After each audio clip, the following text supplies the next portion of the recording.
Hello students, मेरी इस video में आपका स्वागत है। आज की मेरी इस वीडियो का टॉपिक है व्यंजन। व्यंजन किसे कहते हैं, व्यंजन में हलंत का क्या प्रयोग है, व्यंजन कितने प्रकार के होते हैं, इन सभी प्रश्नों का जवाब आज मैं अपनी इस वीडियो के अंतर्गत दूंगी, तो कृपया कर मेरी इस वीडियो को अंत तक जरूर देखिए। चलिए वीडियो को शुरू करते हैं। जिन वर्णों के उच्चारण में मुख से निकलने वाली वायु का प्रवाह रुककर या घर्षण के साथ होता है, उन्हें व्यंजन कहा जाता है। व्यंजनों का उच्चारण सदैव स्वरों की सहायता से होता है, जैसे का प्लस अ बराबर का, प प्लस अ बराबर पा। हलंत व्यंजन स्वरों की सहायता के बिना नहीं बोले जाते, अतः हिंदी वर्णमाला में व्यंजनों में आ मिलाकर लिखा जाता है। जिन व्यंजनों में आ नहीं होता, उनके नीचे एक तिरछी लकीर लगाई जाती है, जिसे हल कहा जाता है। जिन व्यंजनों में हल लगता है, उन्हें हलंत व्यंजन अर्थात स्वर रहित व्यंजन कहते हैं। जैसे क, ख, ग, घ, ङ स्वर रहित व्यंजन हैं। व्यंजन के भेद। उच्चारण स्थान की दृष्टि से व्यंजन के निम्नलिखित 3 भेद हैं: स्पर्श व्यंजन, अंतःस्थ व्यंजन, ऊष्म व्यंजन।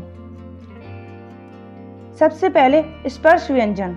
जिन व्यंजनों को बोलते समय हमारी जिह्वा कंठ, तालु, मूर्धा, दांत और ओंठ आदि का स्पर्श करती है, उन्हें स्पर्श व्यंजन कहते हैं। ये संख्या में 25 हैं। इन्हें निम्नलिखित 5 वर्गों में बांटा गया है। सबसे पहले आता है क वर्ग। क, ख, ग, घ, ङ। इसका उच्चारण स्थान कंठ है। इसमें कंठ का जीवा के मध्य भाग से स्पर्श होता है। दूसरा है च वर्ग। च, छ, ज, झ, व। इसका उच्चारण स्थान तालु है। इसमें तालु का जीवा के अग्र भाग से स्पर्श होता है। तीसरा है ट वर्ग। ट, ठ, ड, ढ, ण। इसका उच्चारण स्थान मूर्धा है। इसमें मूर्धा का जीवा के अग्र सिरे से स्पर्श होता है।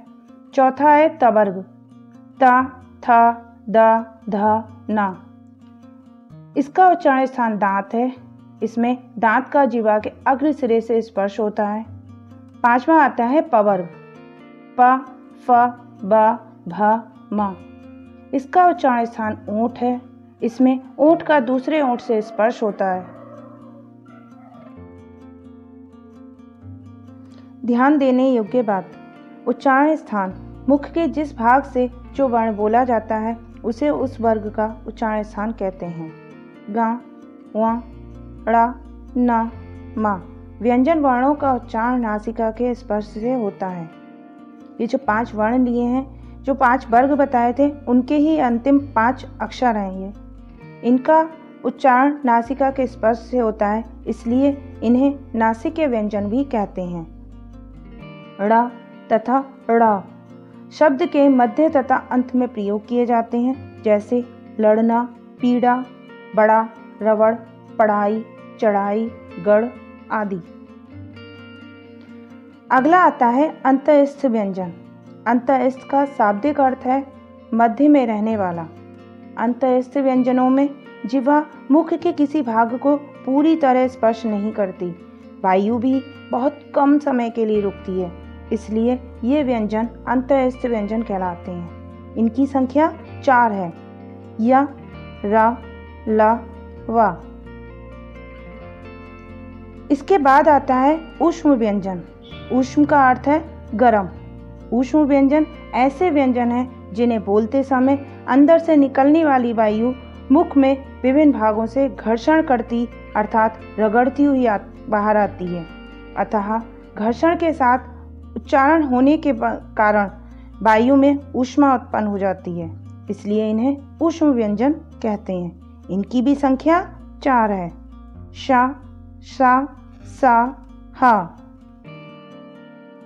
इनके अतिरिक्त 2 और प्रकार के व्यंजन होते हैं जो निम्नलिखित हैं। सबसे पहले संयुक्त व्यंजन। जिन व्यंजनों की रचना 2 भिन्न व्यंजनों को मिलाकर होती है, उन्हें संयुक्त व्यंजन कहते हैं। इनकी संख्या 4 है। शा, इसमें आधा का और पूरा शा लिया जाता है, फिर बनता है शा। छा से क्षत्रिय। त्रा, इसमें आधा ता और पूरा रा, तो दोनों को मिलाकर बनता है त्रा। त्रा से त्रिशूल। ज्ञा, इसमें आधा जा और पूरा उआ लिया जाता है, दोनों को मिलाकर बनता है ज्ञा। ज्ञा से ज्ञान या फिर ज्ञानी। श्रा, इसमें आधा शा और रा पूरा लिया जाता है, दोनों को मिलाकर श्रा बनता है। श्रा से श्रमिक। अगला आता है द्वित्व व्यंजन। जब स्वर रहित व्यंजन का समान स्वर सहित व्यंजन से संयोग होता है उसे द्वित्व व्यंजन कहते हैं। जैसे चम्मच, इसमें आधा माँ और पूरा माँ। फिर पत्ता, इसमें आधा ता और पूरा ता। अन्न, इसमें आधा ना और पूरा ना। बच्चा, इसमें आधा चा और पूरा चा।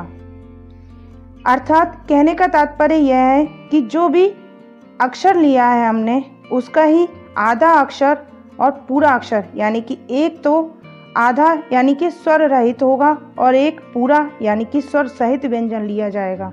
इन दोनों को मिलाकर जो व्यंजन बनेगा वह द्वित्व व्यंजन कहलाता है। मैंने अपनी इस वीडियो में अपने सभी प्रश्न के जवाब देने का प्रयास किया है। यदि आपको अभी भी कोई डाउट है तो आप कमेंट सेक्शन में मुझसे पूछ सकते हैं। मेरी इस वीडियो को ज़्यादा से ज़्यादा लाइक कीजिए, शेयर कीजिए और मेरे इस चैनल को सब्सक्राइब करना मत भूलिए। इससे मुझे आगे आपके लिए और वीडियो बनाने का साहस मिले। पास में लगे बेल आइकन को दबाना मत भूलिए, जिससे जब भी मैं अपनी वीडियो बनाऊं आपको उसका नोटिफिकेशन सबसे पहले मिल जाए। धन्यवाद।